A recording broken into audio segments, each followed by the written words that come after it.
स्वामी सारिखा साधू सज्जन अवगणून तयांचे वचन करावे जे आपणा अर्पण ते म्या भक्षण फळ केले हा तो संतांचा अतिक्रम केवढा मी अपराधी परम आहे काय या पापा उपरम कैसा मी बेशरम जाहलो तवही ऐकता झालेली मात हासून बोलले श्री साईनाथ घ्यावा कशास नारळ हातात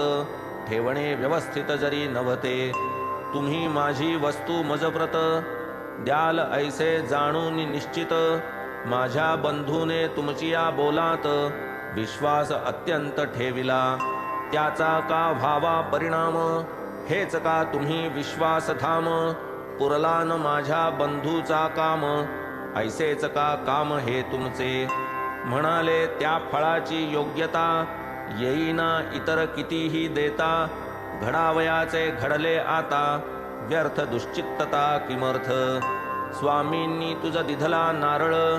तोही माझाच संकल्प केवळ माझ्याच संकल्पे फुटले ते फळ अभिमान निष्फळ का धरिसी अहंकाराची धरिसी बुद्धी